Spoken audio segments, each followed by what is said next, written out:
What's up, Boy Life fam? Welcome back. Two-parter to the second part of Top 10 shows of the 2000s. yeah, what he said. Alright, so like we said in the first video, We did it 10 through 6. 10 through 6, because and it's not in any particular order, it's just whatever order we came up with. Yeah. And yeah, like we said, we're our equipment is cheap, and we can't make videos longer than 20 minutes. Yeah. So we're anyway, that's why this is part 2. And we're already getting into it, starting off with show at number 5 or number 1 or whatever you want to see it as. We got MTV's greatest, Jackass. Y'all remember Jackass? Johnny Knoxville, Bam Margera, Preston Lacey, Wee Man, Ryan Dunn, R.I.P., Steve-O, Chris Pontius. You had Danger Aaron, Rab himself, Dave England. Who else? I think you named them all. Yeah. And then you had like other special guests that would come in the show, like celebrities or any other guy they brought in.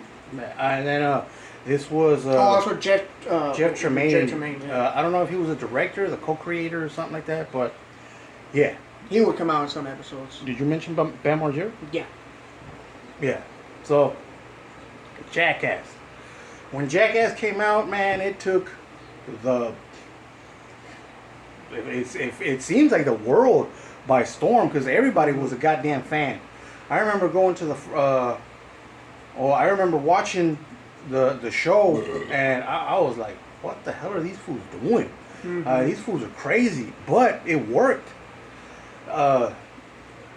They usually had like 4 or 5 sketches, or not sketches, but like they did like stunts and videos, and usually like one was a little too goddamn extreme, where you were like, whoa, what the hell was that about? Like when Butterbean beat the shit out of Johnny Knoxville in a swap meet or a store.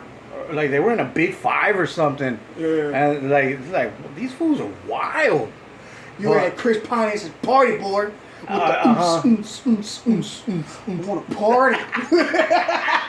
Then you had that fool dressing up in like a little bunny outfit, and he was Bunny the lifeguard. Oh, yeah. You had Steve-O doing his his acrobatic stuff. Oh, yeah. You know, that fool went to clown college as the Ringling Brothers show, whatever that college that they have or whatever, to join the circus. And Bam Margera was over here pissing off his dad. Yeah. Messing with his dad and his mom. And, I feel like beating my dad's ass all day today. Yeah, he's like, what the hell is he doing? Like, why would you beat up on that poor little fat guy? Yeah. Like, or he would just skate. And then you had Preston Lacey and Wee Man like chasing each other around in underwears and wife beaters. Like, yeah. That was just some weird stuff, man. Or the old switcheroo in the porta potty. Yeah, having loud dump noises, and then all of a sudden Preston goes in big and fat, and then he just comes out as Wee Man. Yeah, it was a wild show for his time. Oh, the funniest one I liked was when Wee Man went to a bar with his girl, and then another small dude came in and says, "What the hell, bro? This is my wife or my girl." And then the cops come and they're all midgets. Yeah, everyone is. And then the firefighters come and the paramedics EMTs, and they're all midgets too. And everybody in the bar like, "What the hell's going on?" Oh, that was fun. Yeah, Wee Man.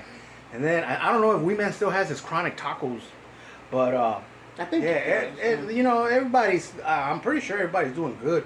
Johnny Knoxville became a actor. Bam Margera became an alcoholic, but now he seems like he's good. Yeah, he seems to get his life back together. Steve-O and Chris Pontius got their own show, Wild Boys. Oh yeah. And then from that, they got also Viva La Bam. And then this was during the time when MTV had all kinds of good shows. They had The Real World. They had what's that one called? The Road Rules Challenge. Then they had Pimp My Ride, Robbing Big, the Fantasy Factory. Man, had a MTV strong had a lineup. bunch of good shows. And then they were dominating that the reality TV that wasn't really like, you know, glam reality TV like The Bachelor and all kinds of Crap. lame stuff that you had on the networks like ABC or not NBC. this Love Island crap. that they Yeah, show. like all that crap. Like, no, they were good reality shows. But yeah, Jackass was pretty much the one that started it all. Yeah. So yeah, that's why that's on our list.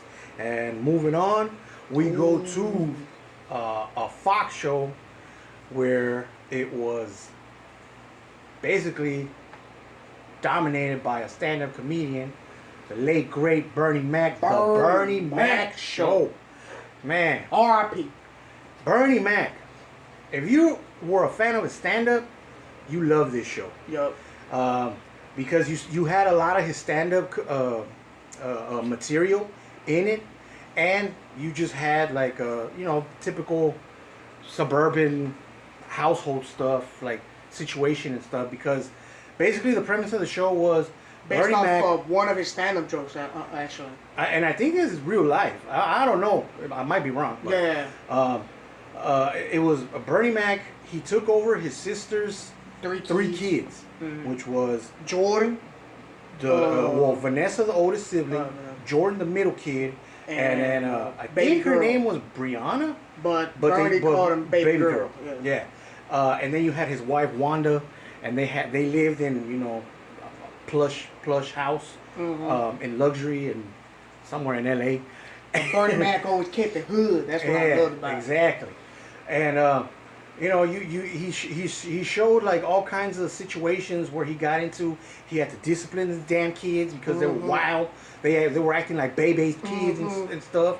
And so yeah, he needed to set put his foot down and be like, hey, y'all little crazy little munchkins ain't gonna be running around here acting all wild. They ain't gonna be no hoodlums in my house. Yeah, and then every time he got in a situation or he wanted to address the crowd, Bernie Mac would sit in front of his camera, and then he would be like, "America, what's going on?" And then one eye would be looking this way, and one eye would be looking at the camera. Yeah, he had a lazy He had a lazy eye, so it was goddamn hilarious. Yeah. Every time, I'd be like, "Who the hell's he looking at?"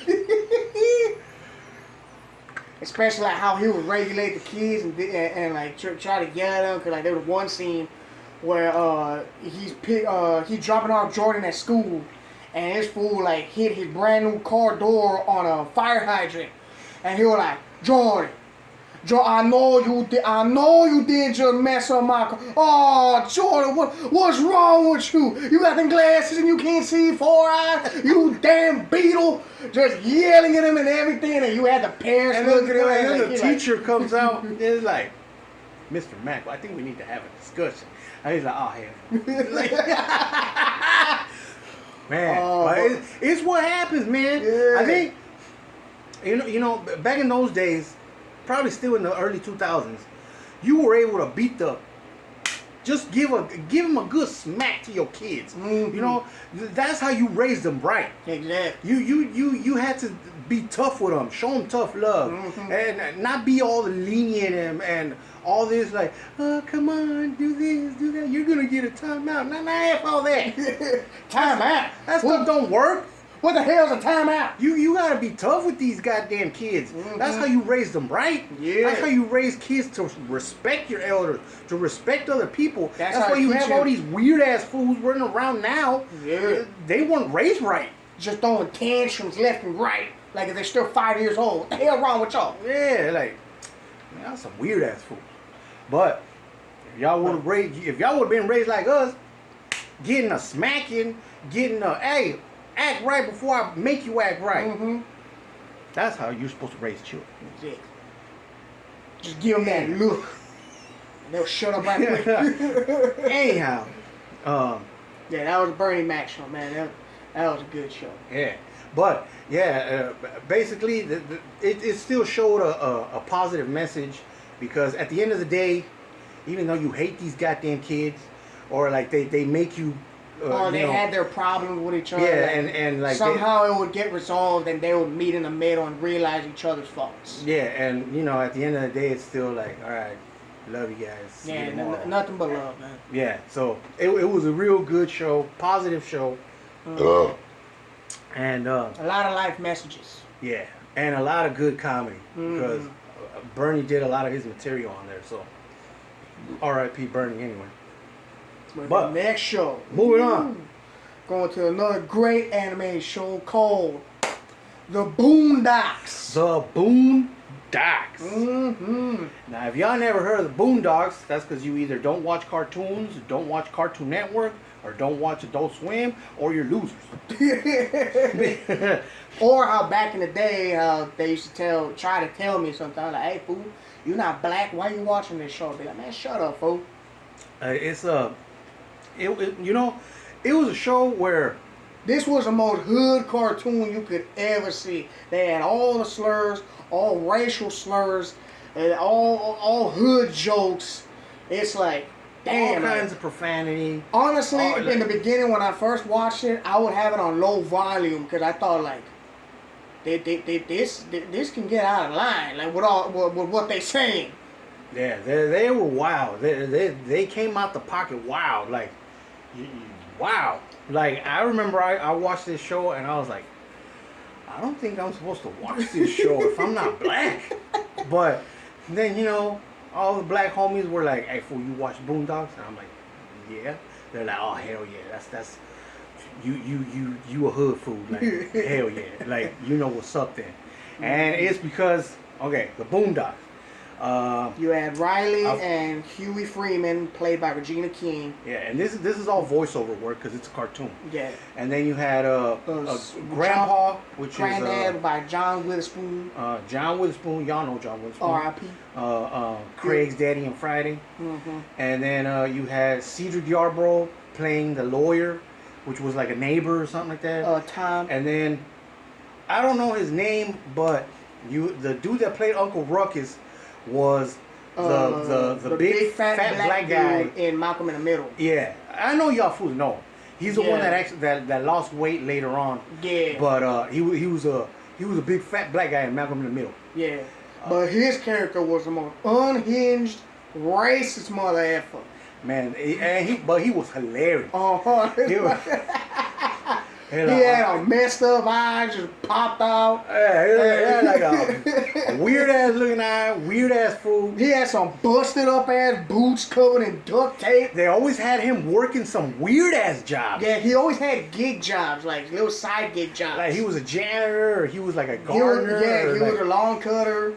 That fool was wild. But and the main funny thing about him once again was like not only because he was racist, but he was a black man.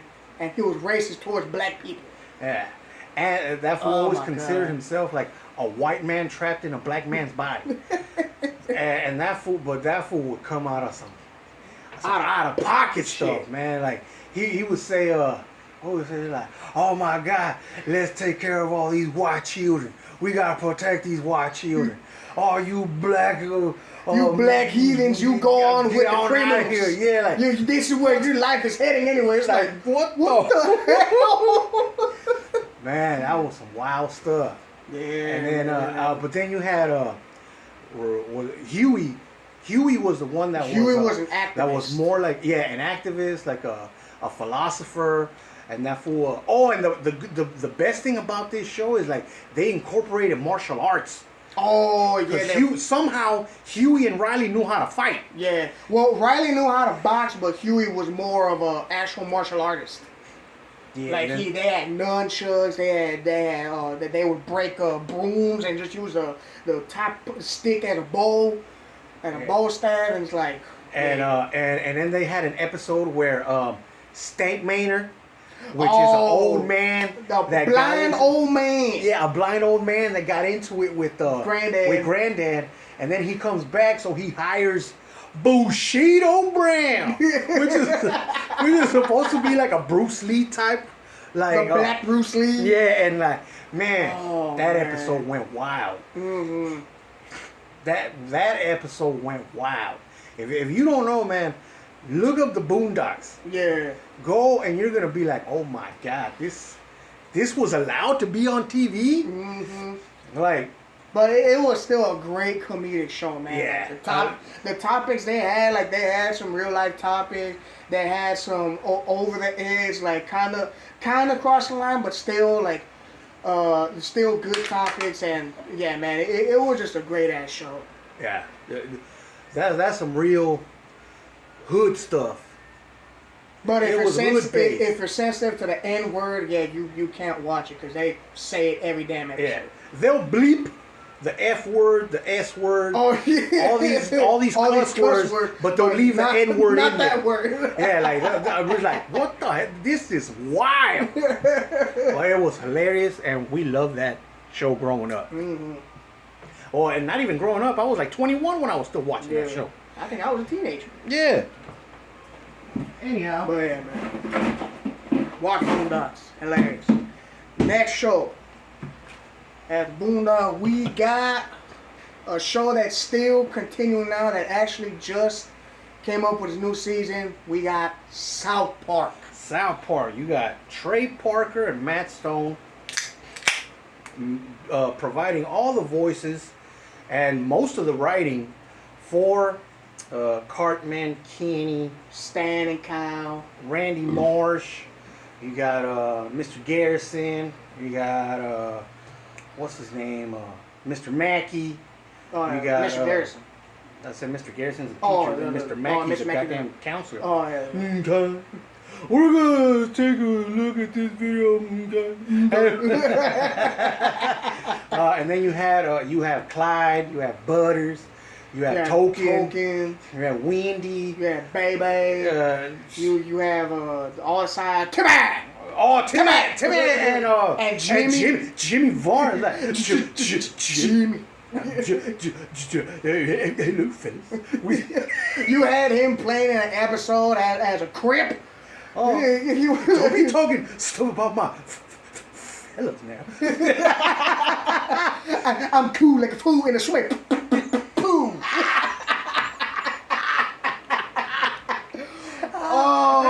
He even says the N-word in that episode. Yeah, and then you have Timmy that's just like Timmy. He's riding around in his goddamn wheelchair all day, not giving a crap. Timmy. The best episode was when he was in the Special Olympic with Jimmy, and Jimmy started taking steroids, and Timmy tried to tell Mr. Mackey about that, but since he can only say one word, which is name, he couldn't explain. He tried to explain him a scene where he opened Jimmy's bag by accident and saw all the steroids. He saw all the syringes and stuff. And then he tried to do it. He like, Timmy. Jimmy. I'll play okay. Mr. Mackey. Be like, okay. Okay, yeah, that's Jimmy Vaughan. Yeah. Okay. Timmy.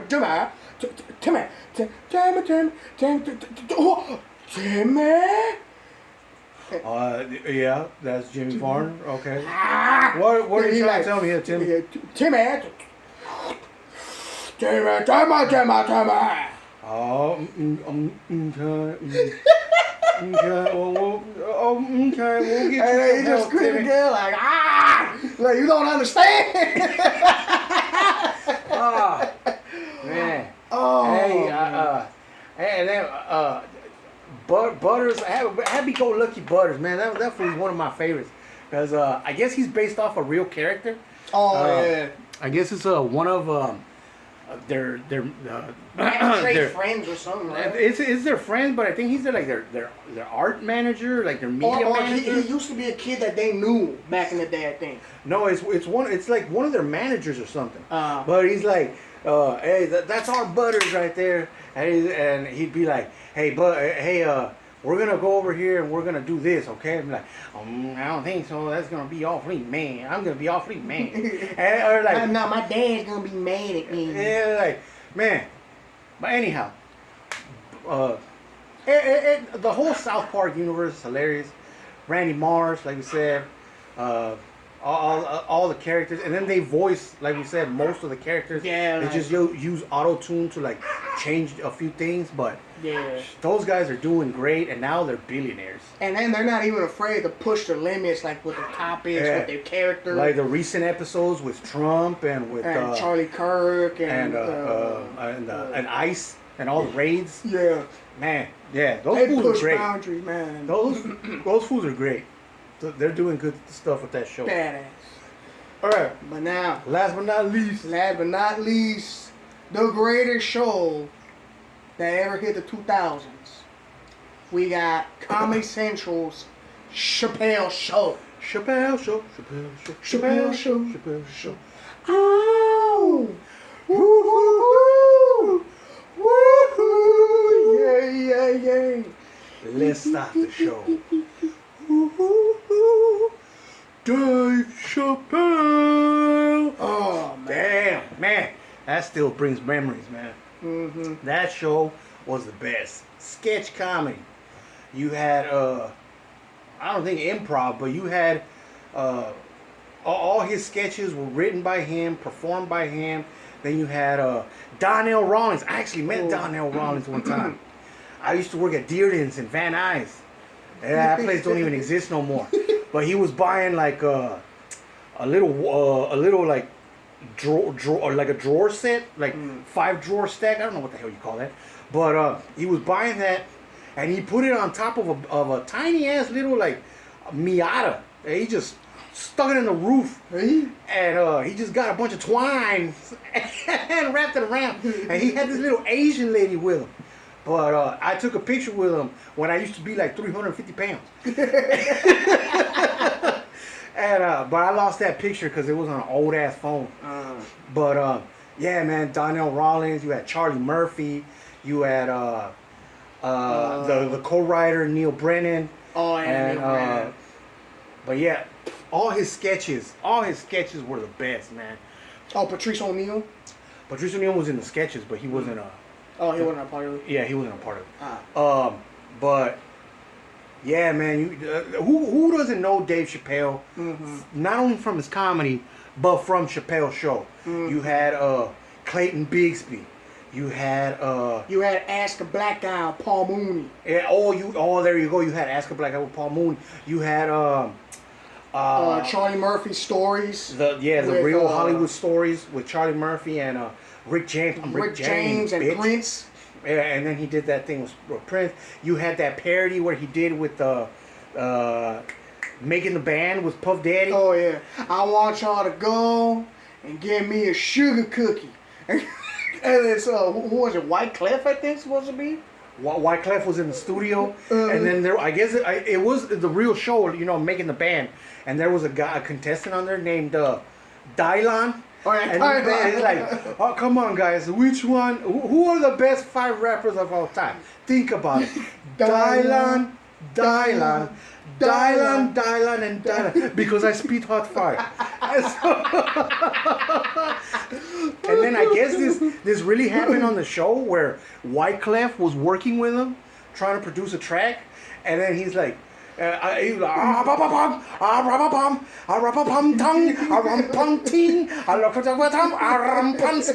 rip and I rhyme. I rhyme and I rip. This is how I Dylan spit. Are you trying to get somebody's hot fire? Yeah, White Cliff goes in like, hey, man. We can either make the rap or the album or not Or make not. the album. Are you too close to me, man? You too close. You too close. Man. Oh, then you had Black Bush. Yeah, Chappelle was acting with Black Bush. Like, you had so many sketches, man. It was just comedic genius. Yeah, that was the best. You can't top that, man. Yeah. Chappelle, like all the years that SNL has been on, all the years that Matt TV was on, it took 3 seasons or 2.5 seasons for Chappelle to do even greater than what they did. Yeah. And for comedy's sake, like, yeah, it was the best. Yeah. So, anyway, that's the top 10 or just 10. This is 5 to 1, videos. but that was our top 10 2000 shows. In a 2-parter show. Basically, Yeah, that was it. Like, give him a Shootin'. try. Yeah, and then this was basically shooting the shit with the Bud Light Bros. We got about 9 seconds. Tune Like, in, comment, subscribe. all the good stuff. Tune in, Tune Client into Alley Client Alley Show. 6 a.m. to 11 a.m. on 106.7 K Rock.